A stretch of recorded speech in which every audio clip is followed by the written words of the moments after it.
Bonjour, Karine Bouteilly, hypnothérapeute, coach de vie, énergéticienne. Alors une fois n'est pas coutume, je suis en vacances actuellement pour une semaine en famille, dans un endroit magnifique au bord de mer.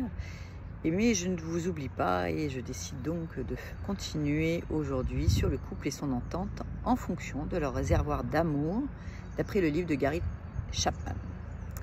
Alors nous l'avons vu, nous nous sentons aimés selon des actes d'amour qui diffèrent selon les individus. Gary Chapman les appelle les langages d'amour et il en liste 5. Les paroles valorisantes, les moments de qualité, les cadeaux, les services rendus et les contacts physiques. Donc nous avons vu les paroles valorisantes, les moments de qualité, les cadeaux. Donc j'espère déjà que vous avez bien avancé sur la connaissance du langage de l'amour de l'autre. Aujourd'hui, nous allons aborder les deux derniers, à savoir les services rendus et les contacts physiques. Les services rendus. Alors ce sont les choses que vous faites pour l'être aimé, comme par exemple faire le repas quand l'autre travaille tard, tenir correctement la maison propre, ranger ses affaires, tondre sans que l'autre ait besoin de demander, organiser des temps à deux, s'occuper de la voiture de l'autre, etc. Rendre service, évidemment, ce n'est pas devenir l'esclave de l'autre. Ça n'a rien à voir. Si vous le faites par peur de le perdre, par culpabilité parce que vous avez fait quelque chose, ou quoi que ce soit, la rancœur va naître et en fait, c'est pas de l'amour. Il est important de se respecter quand vous décidez de vous mettre au service de l'autre. Vous avez donc la responsabilité de vous laisser exploiter, manipuler, etc. Certains diront que c'est de la manipulation. Peut-être, mais à partir du moment où cette manipulation est consentie, alors tout va bien. Le service rendu n'est pas quelque chose fait par la contrainte. Et si vous le faites alors que vous n'avez pas plaisir, alors vous trahissez aussi l'autre, vous lui laissez croire des choses. Alors certains auront besoin évidemment de revoir et corriger leurs clichés sur les rôles spécifiques de l'homme et de la femme. Il va falloir dépasser aussi les schémas familiaux. La femme à la cuisine, l'homme au bricolage. Bon, depuis 30 ans, les stéréotypes ont évolué et les rôles sont devenus interchangeables. Donc aujourd'hui, un homme à la cuisine qui fait le repas pour sa femme qui va rentrer tard, ou la femme qui va se mettre au bricolage parce que elle adore ça, c'est monnaie courante. Sans compter évidemment les couples de même sexe vivant ensemble ou toute personne formant un couple. Donc le principal, c'est apprendre de l'autre ce qu'il attend. Ok ? Alors maintenant les contacts physiques. Les contacts physiques, ce n'est pas seulement la relation sexuelle. La relation sexuelle, c'est juste un dialecte parmi les contacts physiques. Le toucher, contrairement aux 4 autres sens, ne se limite pas à un endroit précis du corps humain. Certaines zones, évidemment, sont plus sensibles que d'autres, comme la langue, les extrémités des doigts ou même le bout du nez. Ceci parce qu'il y a plus de capteurs sensoriels. Donc le mieux pour cela, c'est de demander quand même à l'autre, à son partenaire, quel est le contact physique qui le comble le plus.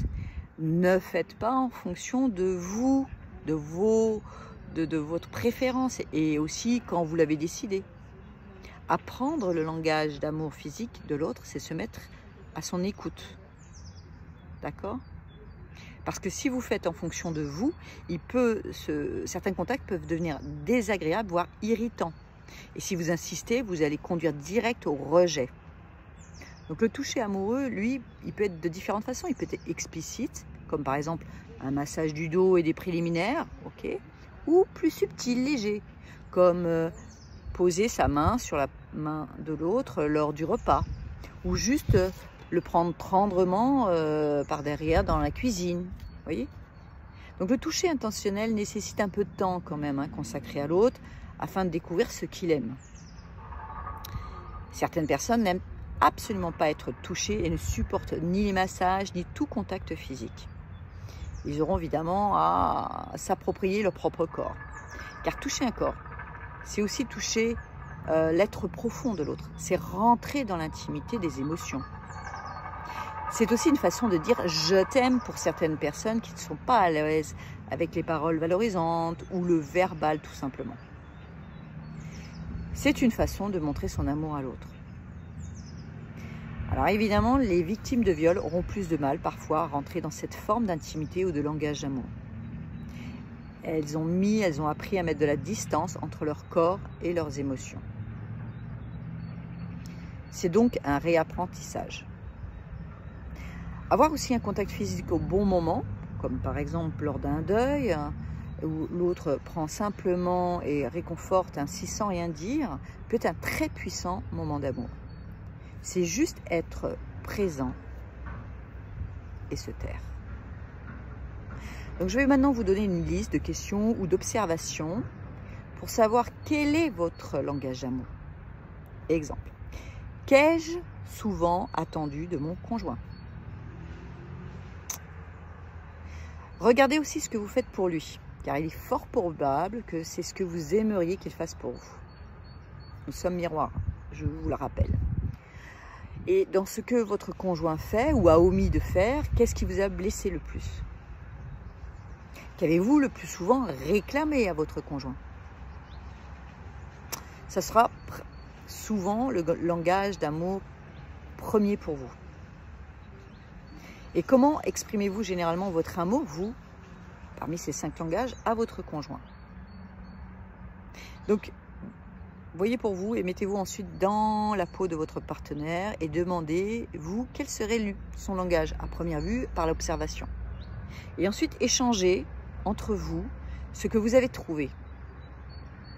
Posez lui aussi la question de, sur une échelle de 0 à 10, où en est ton réservoir d'amour? Et que puis-je faire pour élever ce niveau dans ton réservoir? Ensuite, engagez-vous et bien évidemment à répondre à son désir du mieux que vous pourrez.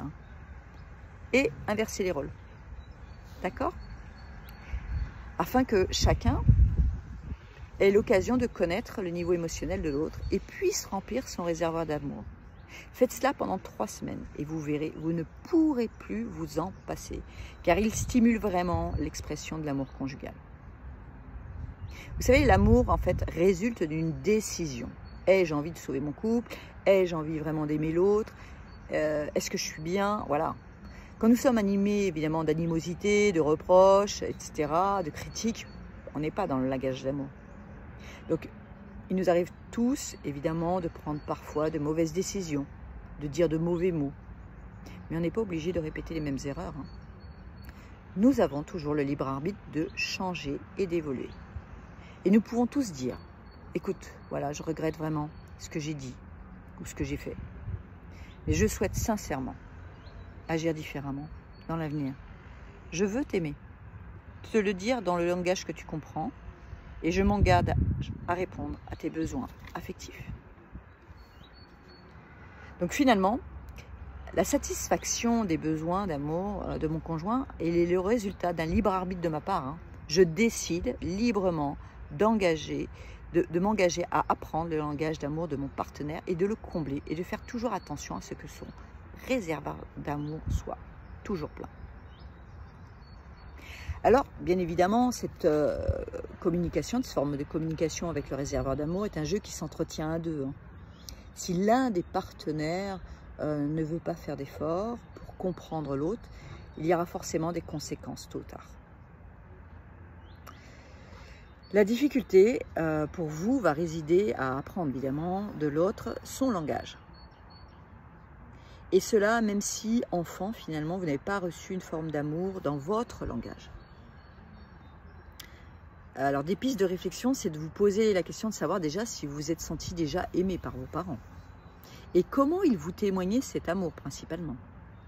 Vous verrez donc que parfois, votre langage d'amour, il est juste la résultante de ce que vous avez reçu, ou alors, de ce que vous avez appris de vos parents, ou alors au contraire, des manques. Et que vous allez donc rechercher chez l'autre. En tout cas, je vous remercie beaucoup pour votre écoute. J'espère vous avoir donné des pistes de réflexion en couple ou même dans une relation amicale, car finalement, cela fonctionne parfaitement entre deux individus, quel que soit le type de relation. Donc nous changerons de thème la semaine prochaine, mais je n'ai pas encore décidé quoi. En attendant, amusez-vous bien cette semaine en couple, à vous découvrir et à remplir le réserve d'amour de l'autre. À très bientôt, très belle semaine à vous.